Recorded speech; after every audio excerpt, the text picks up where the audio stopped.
여러분 밤새 안녕하셨습니까? 뉴스파이터 김명준입니다. 북한이 말 그대로 병 주고 약 주고 하고 있습니다. 아니, 시점으로 치면 약 주고 병 주고가 맞는 말일까요? 모친상을 당한 문재인 대통령에게 조의문을 보낸 지 하루 만인 어제 단거리 발사체 2발을 북한이 또 쐈습니다.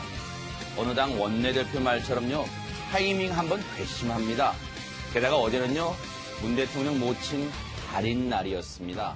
정말 최소한의 양심도 예의도 없는 겁니까?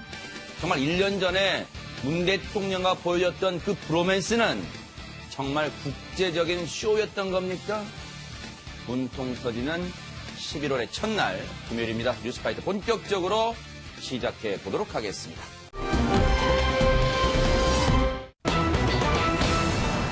글쎄요.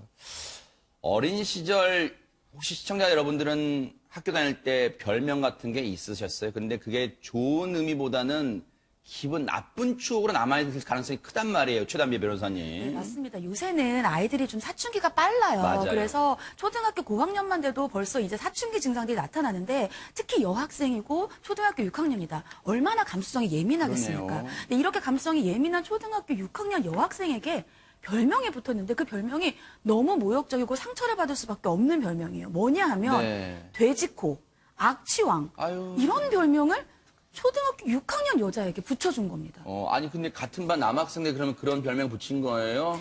남학생들이 붙였으면 선생님이 혼낼 수라도 있죠. 이 별명을 붙인 사람이 다름 아닌 그 아이들을 사랑으로 가르쳐야 되는 선생님, 담임 선생님이었던 겁니다. 아니 조금 전에는 그 학교 무슨 뭐 연구교수라는데 이번 또 담임인 교사가 이런 별명을 붙여줘요. 진짜 뭐 하는 사람인 거야 이 사람 진짜. 아니 선생님이 한 번만 이렇게 별명을 불러도 이 아이는 평생 트라우마로 남을 거예요. 그러니까요. 근데 이게 한두 번이 아니었던 거예요. 지난 3월부터 이 여학생이요, 자신과 선생님 사이 나눈 대화를 일기장에 매일매일 기록을 아하. 했어요. 얼마나 마음이 아팠으면. 근데 그 중에 일부가 정말 일반인의 상식으로는 도저히 이해할 수 없는 정도의 내용이었습니다. 어떤 내용이었는데요? 말씀드린 것처럼 뭐 악취왕, 너는 너무너무 냄새가 나. 너는 이제부터 악취왕이야. 너는 코가 돼지처럼 생겼어. 돼지코야. 세상에. 그런데 이게 하루에 아이의 마음에만 상처를 입는 게 아니라 이 마음이 상처를 입으니까 이 상처가 몸으로 나오는 거예요. 그래서 이 어머니의 말에 따르면 아이가 하루에 3번을 씻는데요. 세상에. 나한테서 냄새가 난다고 생각을 해서 또 코가 돼지코라고 하니까 코가 못생겼다고 생각을 해서 하도 코를 만지는 거예요. 네. 코를 좀 뾰족하게 만들어 보고 싶어서. 그래서 코가 멍이 들었다고 합니다. 아이고. 어머니가 이 일기장을 보고 일주일을 우셨대요. 진짜 얼마나 억장이 무너졌을까요 세상에. 아이가 이렇게 상처받고 있다는 걸 나중에 알았을 때 그 엄마의 마음은 얼마나 진짜 무너져 내리겠어요. 그런데 김기혁 아나운서 혹시 네. 그 여학생은 선생님 그 별명 싫어요. 그렇게 부르지 마세요. 이런 말 안 해봤을까요 그러면? 이 여학생도 항의를 했다고 아, 합니다. 그래요? 예, 말씀하신 대로 별명이 싫다고 선생님에게 이야기를 했는데, 왜냐하면 이제 선생님이 그렇게 별명을 부르면 주변 친구들도 따라 부를 수가 있거든요. 맞아요. 그럴 거 아니에요 진짜. 그래서 싫다고 이야기를 했는데 이 선생님의 말은 더 가관입니다. 좋은 별명이니까 소중히 여겨라. 이런 식으로 이야기를 했고요. 네. 그리고 이 여학생이 이제 평소에 이제 수업을 받다가 아프다, 머리가 어지럽다, 라고 이야기를 하면 이건 약간 좀 성희롱적인 발언일 수도 있을 것 같은데, 혹시 그날인가? 라는 말을 초등학교 6학년한테 했다는 거예요. 이거는 성희롱적 발언이 아니라 성희롱이네요. 이수영 교수님. 이거 뭐 하는 거? 네. 아이한테. 글쎄 말이에요. 이 담임 선생님이 도대체 어떤 사람인지 정말 문제가 많은 사람 같은데. 이 상식 이하인 사람 아니에요, 이 사람이 진짜. 글쎄. 근데 이게 지금 그 한두 번이 아닌 데서 문제가 있는 걸로 보입니다. 네. 더군다나 이제 학생을 과연 이제 모욕감을 느낄 수 있는 인격체로 보는 건지 일단 굉장히 의문이고요. 네. 더군다나 이제 그 선생님이라는 직업 자체가 학생의 희노애락에 대해서 굉장히 민감하게 반응을 해야 되는 거잖아요. 특히 네. 초등학교 담임 선생님 같은 경우에. 네. 그런데 지금 이 선생님은 어찌된 일인지 공감 능력이 완전 제로인 사람 같습니다. 네. 결국에는 아이들을 이렇게 모욕감을 주고 다 같이 따돌림을 시키고 비난하고 손가락질하고 이런 데서 뭔가 자신의 존재감을 찾는 굉장히 성격적으로는 정상이 아닌 상당히 정상범주를 벗어난 선생님이 아닌가 싶습니다. 아니 그러면 이 선생이란 작자는 유독 이 여학생한테만 별명을 이런 어처구니 없는 별명을 붙여준 걸까요? 최단비 변호사님? 뭐 유독 이 학생한테만 그랬다면 뭔가 이유가 있나 이렇게 생각을 했을 텐데 이 학생한테만 그런 게 아니에요. 그냥 이 선생님한테 어느 정도 문제가 있는 것 같아요. 왜냐하면 다른 아이들에게도 붙여준 별명이요. 네. 멍청이, 아우, 쓰레기, 진짜. 눈개는 뭔지 아세요? 눈치 보는 개. 눈치 보는 게 어떻게 아이들한테 저런 것을 붙여줄 수 있는지 저는 상상이 안 가고 저건 아이들뿐만이 아니라 사람한테는 저렇게 부르면 안 되는 거예요. 모욕죄예요, 모욕죄. 어떻게 네. 쓰레기라고 부를 수가 있습니까? 네. 근데 저 선생님 한다는 말이 아이들에 대한 친밀감의 표현. 제가 저 선생님한테 친밀감의 표현으로 쓰레기라고 부르면 선생님은 그걸 친밀감의 표현이라고 받아들이시겠어요? 그러니까요. 너무 분노가 치밉니다.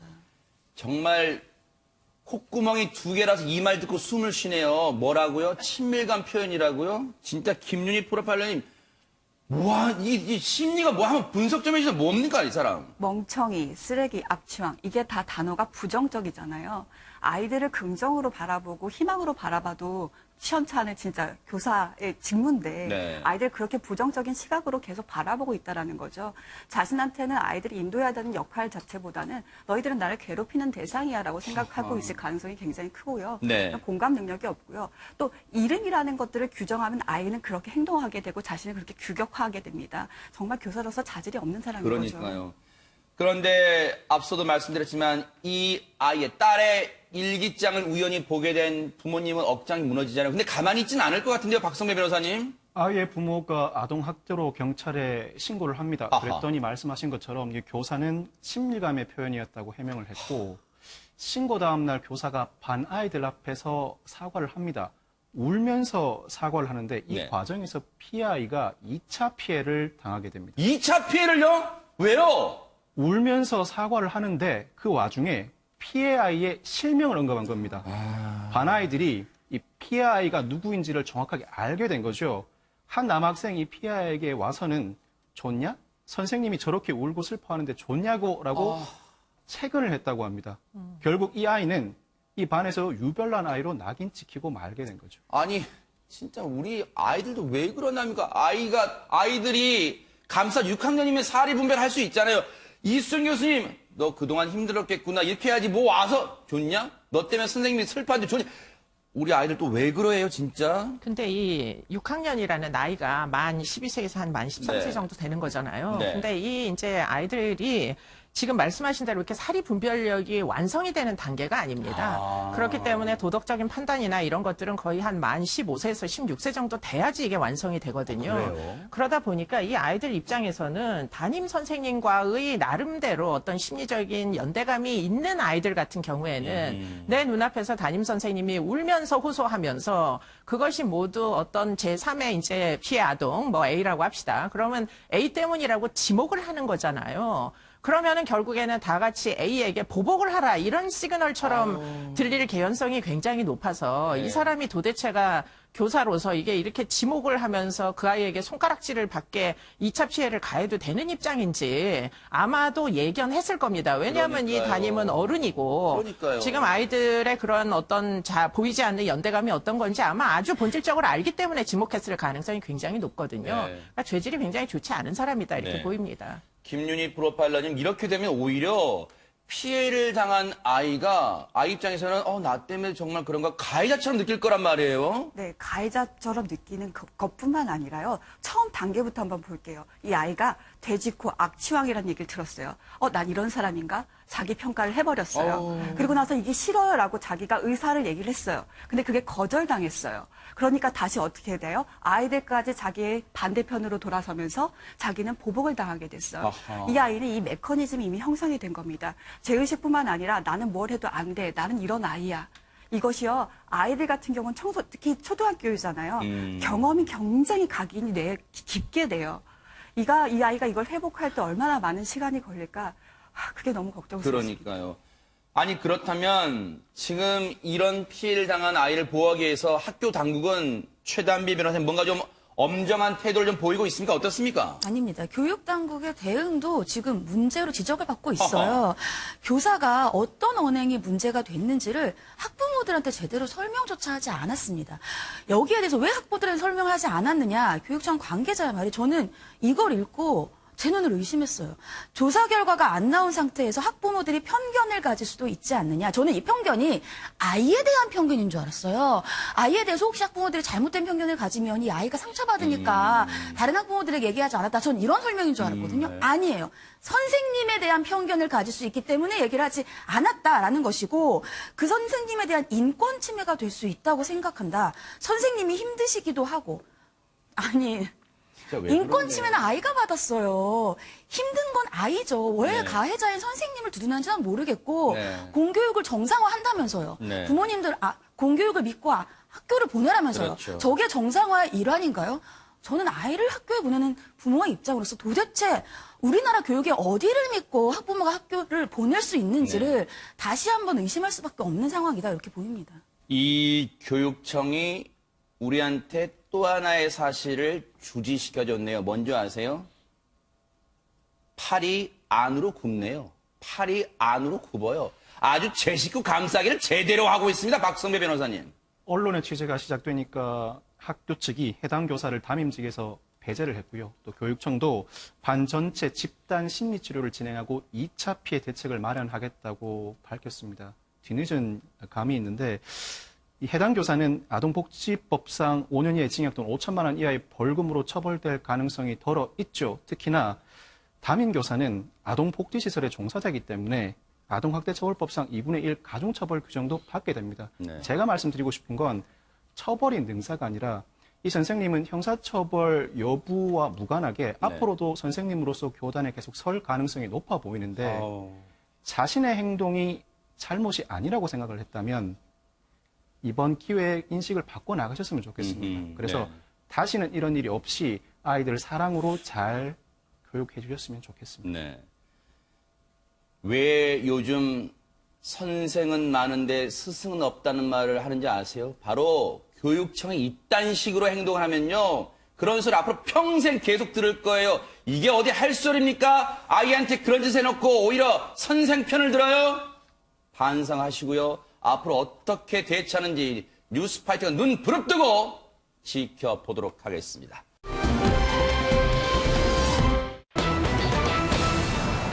오늘 임자 많이 나오네요. 조금 전엔 선생님인데요. 이번엔 사장님 얘기입니다. 김기혁 아나운서.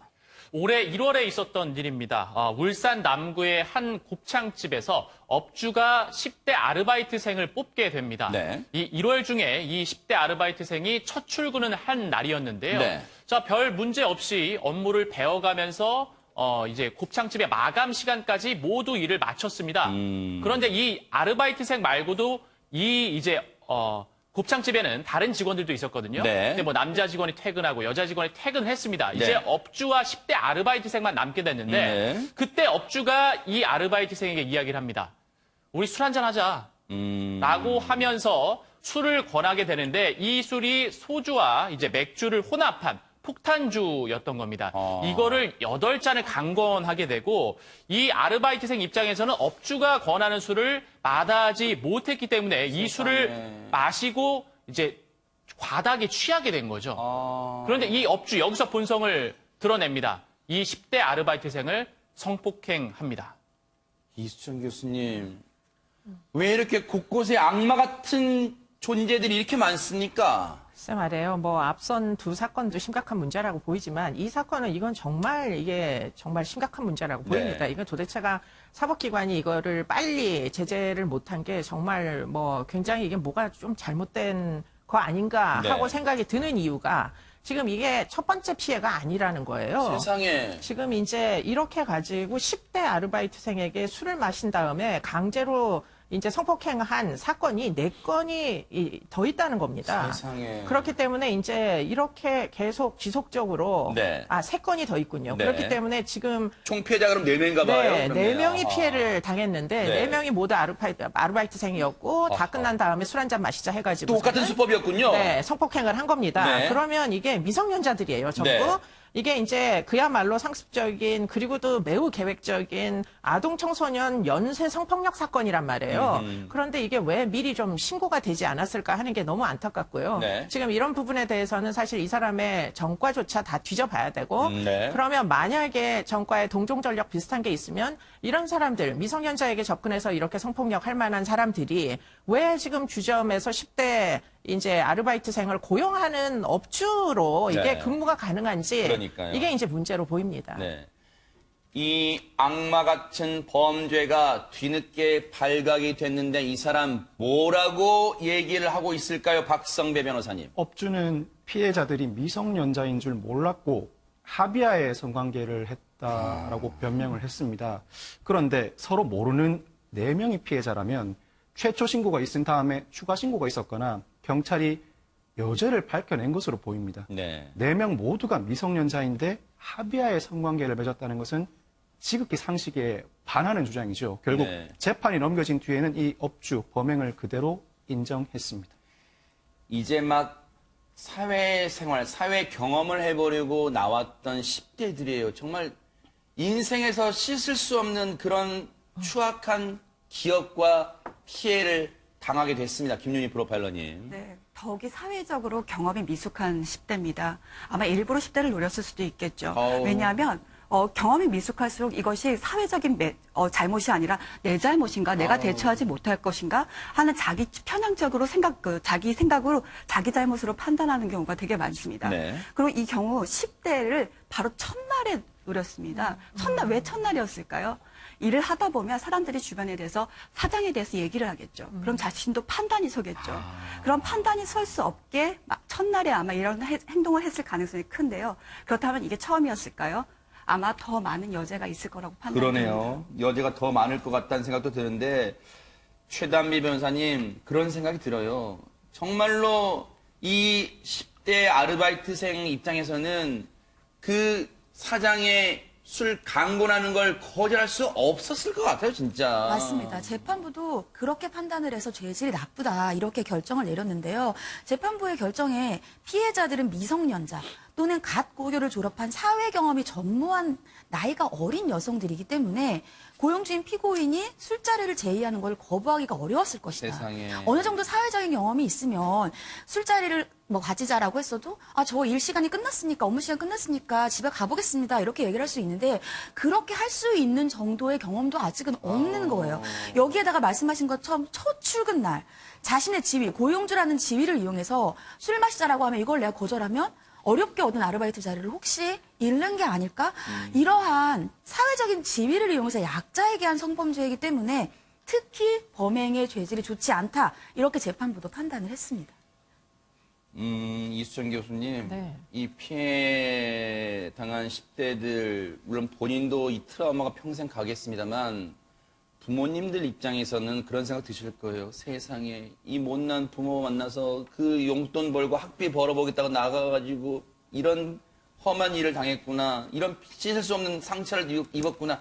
아마 부모님들도 자책감, 죄책감이 심할 것 같다는 생각도 듭니다. 분노도 치밀지만. 그렇죠. 이 지금 곱창집에 10대인데도 불구하고 아르바이트를 나가는 아이들의 사회 경제적 지위가 어느 정도 될 것 같으세요?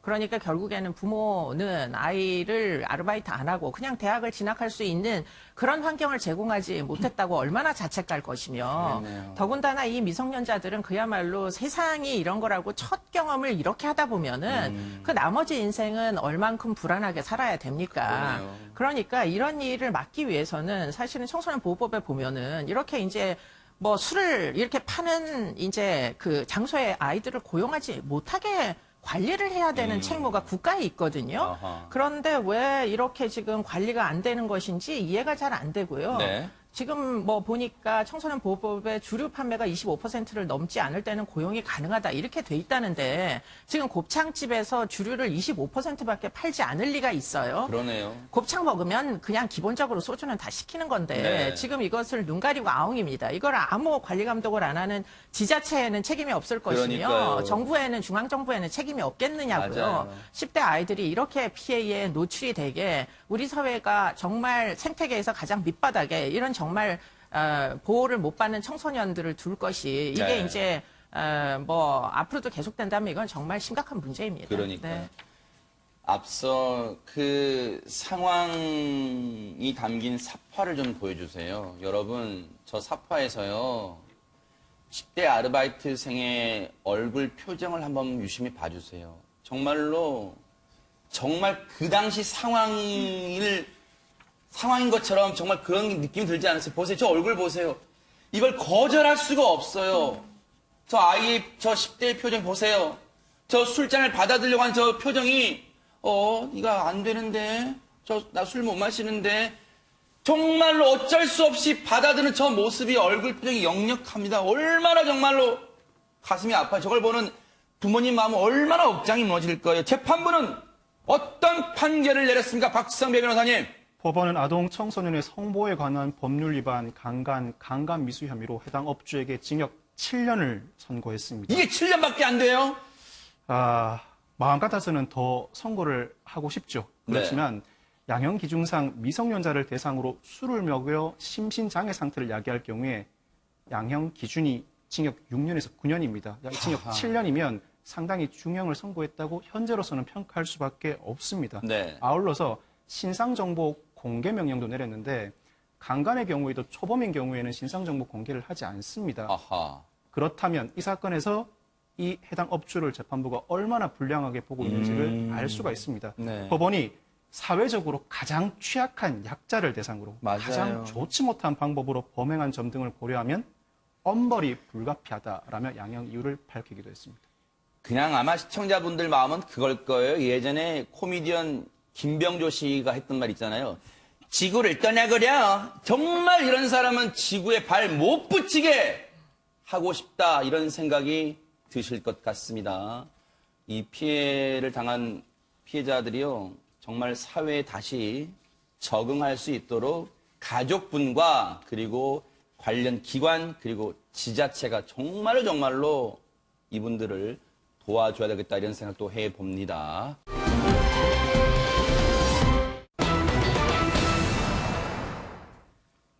오늘요 정말 송구한데 왜 오늘 이런 사건만 있는지 모르겠습니다. 김기혁 아나운서. 예.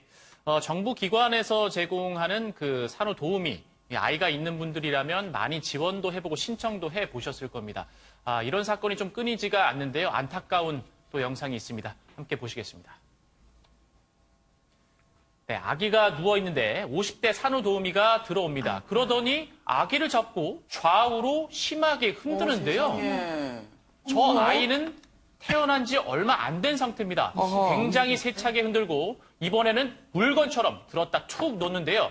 세상에. 자, 보자기로 다시 감싸더니 옆으로 그냥 툭 던집니다. 이불도 대충 덮어놓고요. 자, 이번엔 청소를 하고 있는데 또 갑자기 툭 아기를 그냥 밀쳐요. 벽 쪽으로 밀어요, 진짜. 아이고. 그러더니 이번에는요. 자, 재우는가 싶더니 손의 강도를 보세요.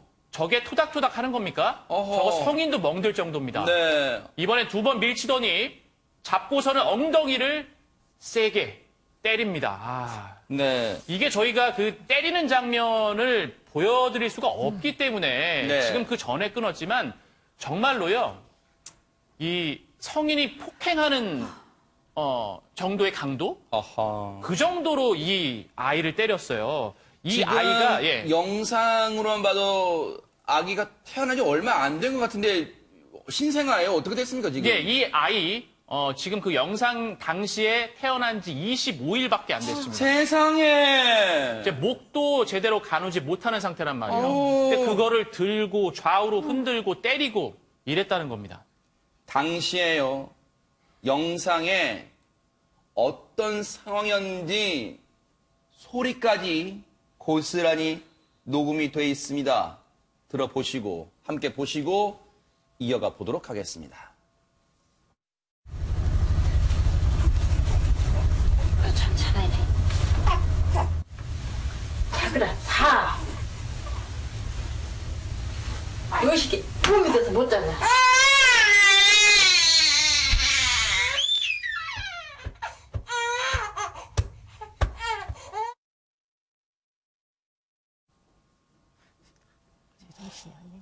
최단비 변호사님, 제 자식처럼 제 억장이 무너집니다, 지금. 영상이 너무 놀랍네요. 저 날이 이제 지난 29일 낮이었어요. 네. 저 이제 부모님은 저 아이가 생후 25일 된 아이가 둘째 아이예요. 그래서 첫째 아이의 일, 유치원과 관련돼서 이제 유치원에 첫째가 진학을 해야 돼서 25일 아기를 어쩔 수 없이 집에 혼자 두고 나간 거예요. 그런데 사실은 생후 25일 된 아이를 집에 혼자 두고 나가면서 엄마 아빠가 얼마나 불안했겠어요.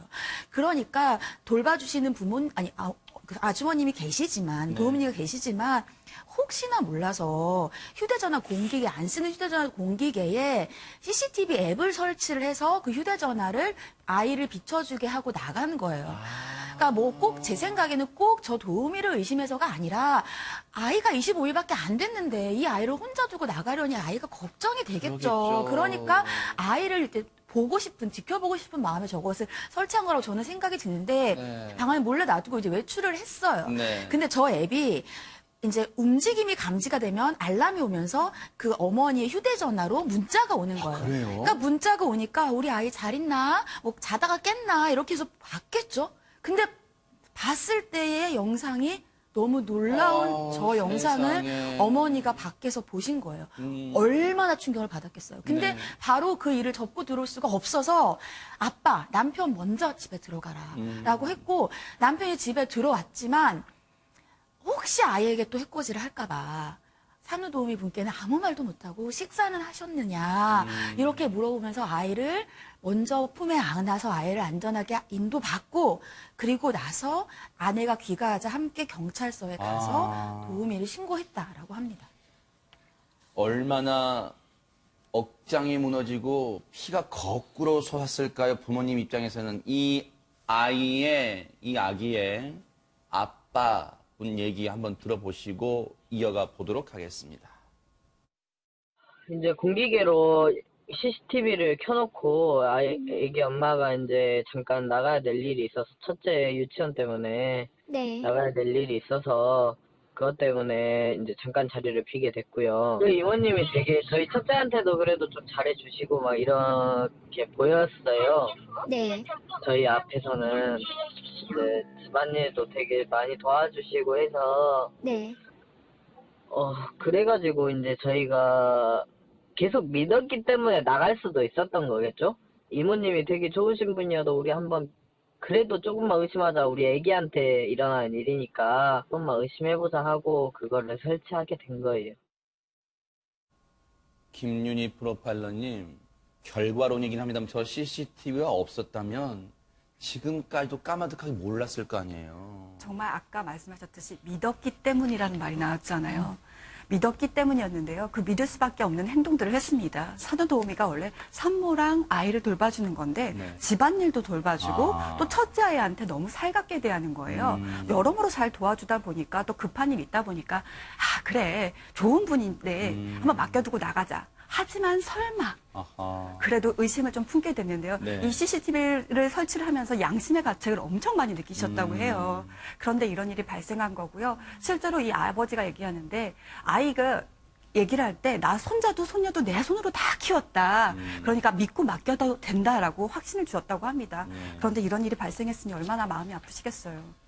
저 행동은요, 앞서 영상 여러분들 보셨잖아요. 이수정 교수님, 우는 아기를 달랜다기보다는 그냥 자기 화풀이? 뭐 그런 대상으로 아기를 여기는 것 같아요, 영상에는요. 네, 지금 이제 이분의 이제 그 행동 패턴을 보면 이게 사실은 굉장히 히스테리가 넘치는 사람처럼 보인다. 네. 정상적인 사람으로는 보이지 않는다. 자기 성질을 청취를 못해가지고 애를 갖다가 막 이렇게 휘젓기도 하고 던지는 장면이 나오잖아요. 네.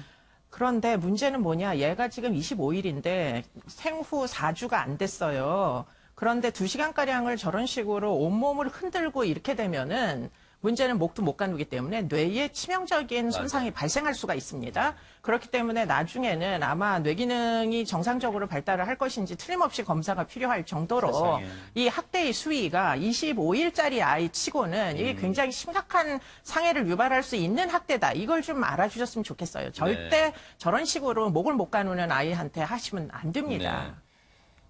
저희 제작진이 급하게 저한테 전해준 내용이 뭔지 아세요? 요즘은요, 산부인과에서도 아이를 토닥토닥 절대 하지 말라고 한대요. 이렇게 쓸어 내리듯이 이른바 쓰담쓰담이라고 하잖아요.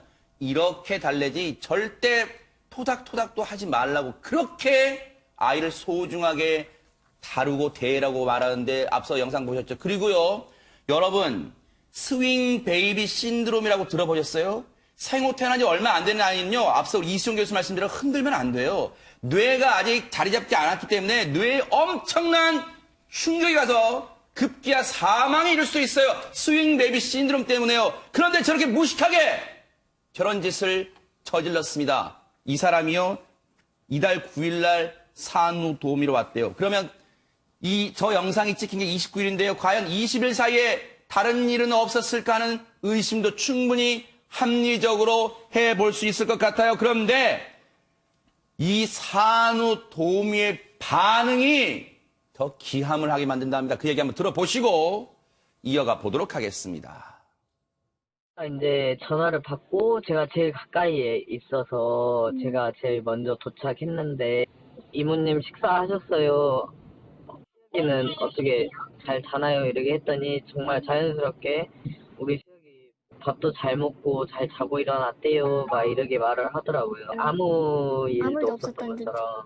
이거 하도 울고 보채니까 좀 약간 후발적으로 좀 약간 화가 나가지고 이게 하도 울고 그래서 그랬다고 합니다. 네. 이 영상 보시고 충격에 빠지신 젊은 부부들 많으실 것 같아요. 박성매 변호사님.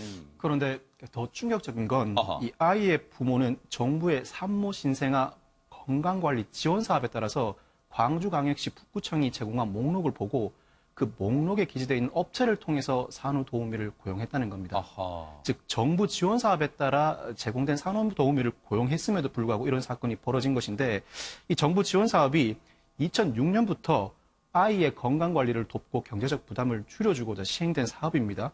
출산한 지 30일이 안 되는 등 일정 요건을 갖추면 이 정부 지원 사업을 이용할 수가 있다고 합니다. 그럼에도 불구하고 이런 일이 벌어졌다는 것이고 네. 이 산후도우미는 지금으로부터 몇 개월 전부터 산후도우미로 일을 했다고 합니다. 네. 지난 7월에는 다른 정부 지원기관에서 2달간 일을 했었고 한 달 정도는 개인 산후도우미로도 일을 했다고 하고요. 이 가정에는 9월부터 왔지만 보름쯤은 또 다른 가정에서도 아이를 돌봤다고 합니다. 한마디로 정부가 보증을 섰던 그런 산후도우미인데 이런 일이 벌어져서 어처구니가 없습니다. 최단비 변호사님. 그러니까 이 사업이 이게 출산율이 자꾸 떨어지고 아이를 키우는 것도 힘들고 하니까 정부가 출산율도 이제 장려하고 이런 차원에서 이제 하는 거란 말이에요. 네. 그리고 이 사업이 매년 확대되고 있는 사업인데 문제는 이 산후도우미와 관련돼서 자격이나 인성에 관한 기준이 없어요. 아하. 사실 저 신생아 보는 게 진짜 힘들거든요. 그런데 저 아이가 조금 운다고 우발적으로 바로 손이 나가는 사람이 어떻게 산후도우미를 합니까? 맞아요. 아이는 계속 우는데 그런 성격을 가지고 있으면 하면 안 되죠. 근데 인정성 검사를 할 수 있는 기준이 없어요. 그리고 아동학대도로 이번에 만약에 저분이 처벌을 받아요. 네. 그래도 다시 이 전력을 확인할 수가 없기 때문에 또 산후도우미로 일할 수 있어요. 재취업을 막을 수도 없습니다. 그리고 아동학대가 이렇게 하면 아동학대다 아니면 뭐 이렇게 흔들면 안 된다 이런 교육을 제대로 할 수 있는 그것도 없어요. 왜냐하면 산모 영양관리 등 60시간의 교육을 받는데 아동학대 예방 관련 교육이 없거든요. 사실 신생아는 말을 못 하잖아요. 맞아요. 엄마, 저 사람이 나 때렸어요. 맞아, 이렇게 맞아. 말을 못 네. 하니까 저 도움이 첫째한테는 잘해줬다잖아요. 첫째는 말을 하거든요. 근데 둘째 신생아니까 앙 하고 울기까지 못하니까 내가 얘 때려봤자 아무도 모를 거야. 이렇게 세상에. 생각을 하는 거예요. 아이고. 그런데 아동학대 예방교육도 없이 어떻게 이런 사업을 매년 확대하는지 좀 제도 보완이 필요해 보입니다. 그러니까요. 지금 제일 걱정됩니다. 이 아이의 상태가 어떨지요? 아빠의 얘기를 통해서 좀 들어보고 이어가 보도록 하겠습니다. 중환자실에 일단 입원해져 있어요. 원래 태어날 때 심장막이 닫혀 있어야 되는 상황에 네. 닫혀 있지 않고 열려서 태어났단 말이에요. 근데 외상으로는 지금 문제가 안 되니까 이제 안에 뇌출혈이나 뇌진탕 부분을 찍기 위해서는 이제 MRI를 찍어야 된다 하더라고요. 그저 본인 자책을 너무 많이 해서 저도 좀 많이 걱정이 되고 있고. 이수정 교수님, 뭐 영화에도 그런 장면 나옵니다만 자신의 행동을 후회하는 장면 보면요. 그때 뭐하지 않았더라면, 뭐하지 않았더라면 이 부모님 입장에서는 그때 첫째 아이 유치원 때문에 나가지 않았더라면 이런 일 없었을까 하고 자책 진짜 심하게 하고 있다는 거예요, 지금. 네, 너무 안타까운 일이 벌어졌는데요. 그런데 제가 이 부모님께, 피해 아동 부모님께 꼭 드리고자 하는 말씀은 네. 아이들은 또 회복 가능성이 굉장히 높습니다. 그러니까 절대 포기하지 마시고 네네. 아이들 지금 이제 아이를 뇌 기능 검사까지 다 지금 해 보셔가지고 네. 혹시 만에 하나 무슨 문제가 발생을 했어도 또 회복 가능성이 얼마든지 있기 때문에 용기를 잃지 마시고 아이에게 최선을 다하시기를 기원을 합니다. 네. 그러네요. 저희 뉴스파이터도요, 이 아기가요, 정말로 무탈하게, 정말로 건강하게 회복되기를 정말 진심으로 기대를 하겠습니다. 기원을 하겠습니다. 기도하겠습니다.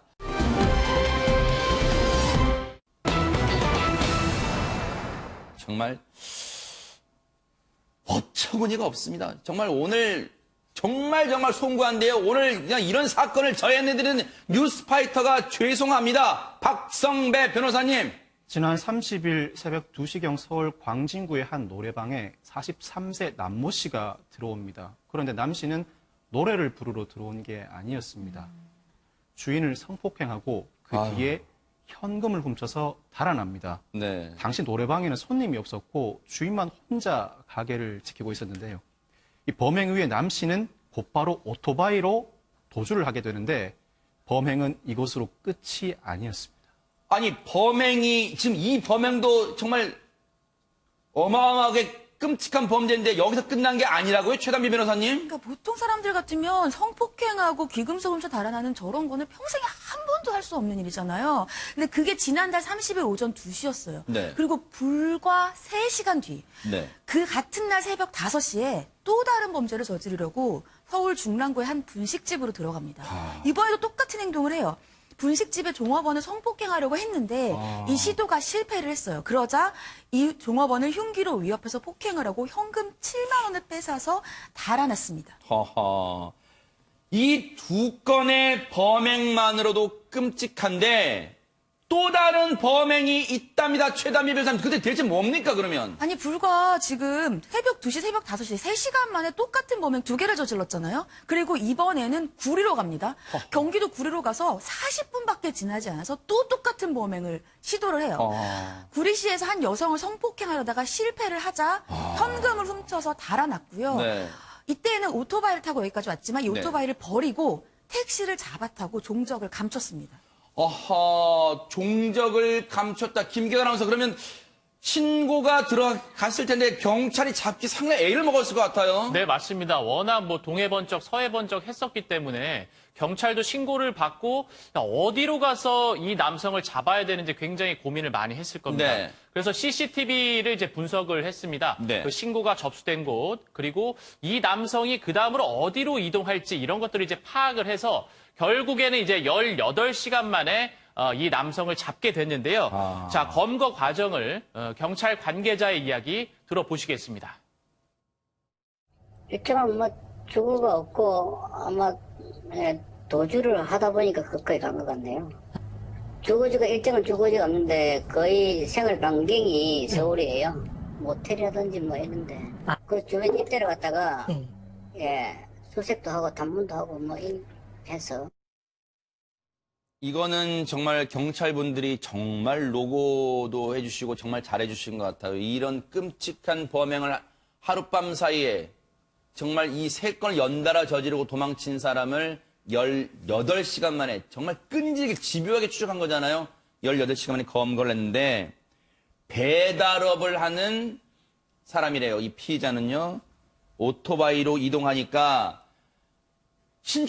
말 그대로 신출귀몰이잖아요. 여기서 범죄 저지르고 오토바이로 붕 저쪽 가서 또 범죄 지르고 하다 보니까 경찰이 정말로 잡기에 이 사람 검거하는데 애를 먹었을 것 같은데 박성배 변호사님 이런 생각이 듭니다. 저 3건 하룻밤 사이에 저지른 저 3건만 있을까? 과연 이 사람의 범죄는요?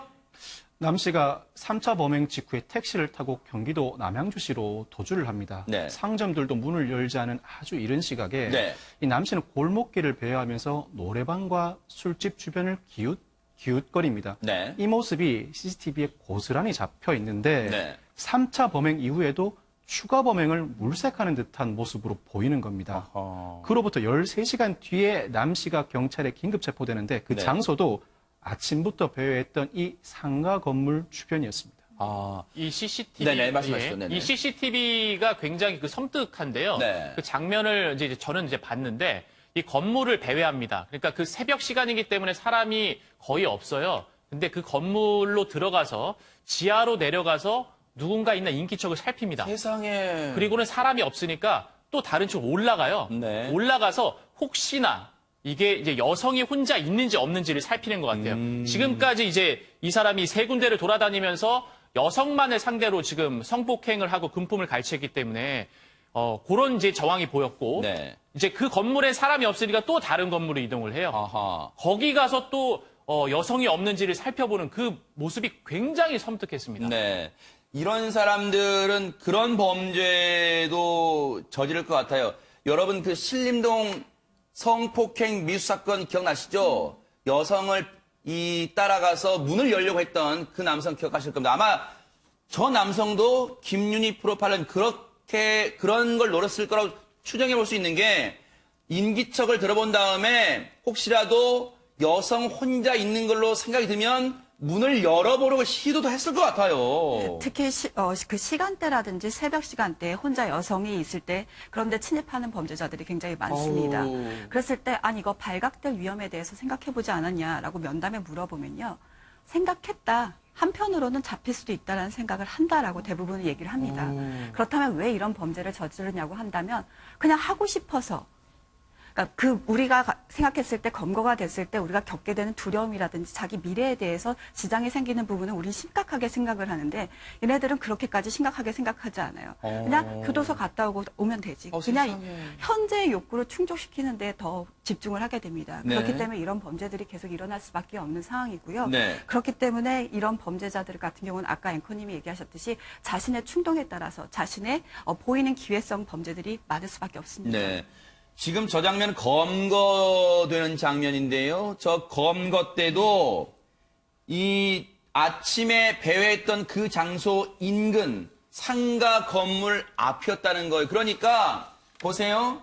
그런 생각을 합리적으로 해볼 수 있어요. 저 사람은 오전부터 범행 대상과 범행 장소를 물색하러 다닌다. 그런 생각이 들어요. 그래서 오전에 봐놨던 장소를 새벽 시간이나 밤 늦은 시간에 다시 찾아간다? 박성배 변호사는 그런 생각도 합리적으로 해볼 수 있을 것 같습니다. 상당히 계획적으로 보이고 특히나 하룻밤새 성폭행과 강도 범행을 3회 이상 지속한다는 건 폭주라고 평가를 할 수 있는데 그러네요. 그 이유를 잘 들여다봐야 됩니다. 네. 이전부터 유사한 범행을 계속해 왔는데 이제야 일부가 드러난 것인지 그렇지 않으면 이 개인의 급격한 심리적 변화가 있었던 것인지를 충실하게 따져봐야 될 것으로 보입니다. 네.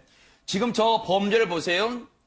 성폭행을 시도했다가 참 이런 표현 죄송합니다만 저 범죄자 입장에서 저 피의자 입장에서는요. 성폭행을 하게 되면 자신의 그 목적을 이루게 되면 거기서 끝나는 게 아니라 또 금품을 훔쳐요. 그런데 오전 5시 사건과 5시 30분 사건 보세요. 성폭행을 미수에 그치면요.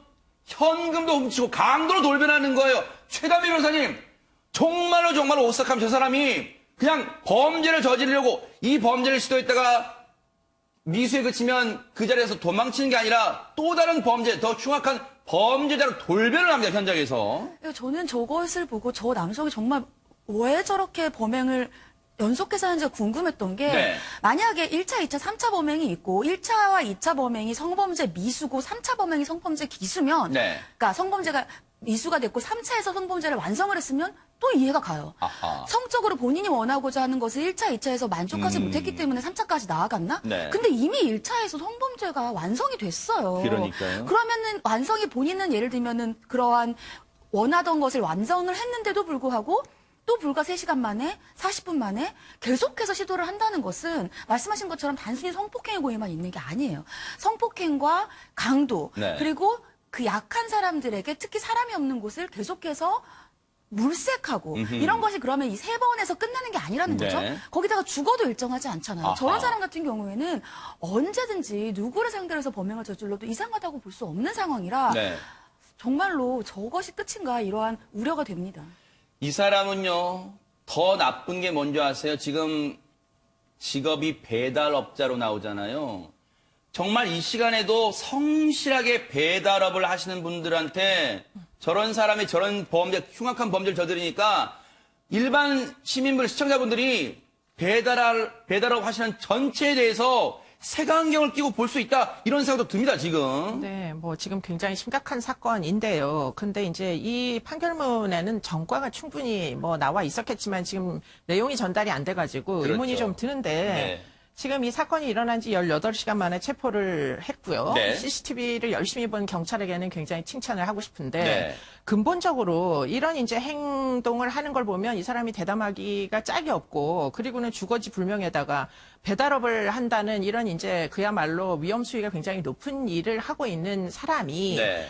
성범죄 전력까지 심지어 있다면 이게 네. 왜 우리가 형사사법 제도가 있는 나라에서 이 사람의 위험성이 관리가 안 될까? 더군다나 동종 전력이 있거나 출소한 지 얼마 만약에 안 됐다면은 그러면 이 사람이 배달을 오토바이를 타고 배달을 한다는 건 아주 사적인 공간에도 들어갈 수 있다는 얘기잖아요. 그래요? 만약에 그렇다면 그런 종류의 직업을 선택을 했을 개연성이 굉장히 높은데 네. 경찰에도 보면 우범자 관리 제도가 있고 네. 보호관찰도 전자발찌를 만약에 착용하고 있다면 관리가 가능하고 그리고는 이제 뭐 여러 가지 신상 공개 대상이면은 또 네. 어떻게든 관리를 할 수 있는 여지가 있고 그럼에도 불구하고 왜 이 사람은 그 틈새를 노리고 이렇게까지 하룻밤에 3차례나 시도를 했는데도 네. 이거를 이렇게 위험성을 국가가 감지를 못했는지 네. 하는 부분은 사실은 제도적으로 이게 미비점이 있다면 이걸 그러네요. 꼭 극복을 해야 됩니다. 네. 예방을 해야지. 그렇죠. 사실은 다 벌어지고 난 다음에 검거율이 100%에 가깝다고 전 세계에서 1등이다라고 아무리 얘기해 본들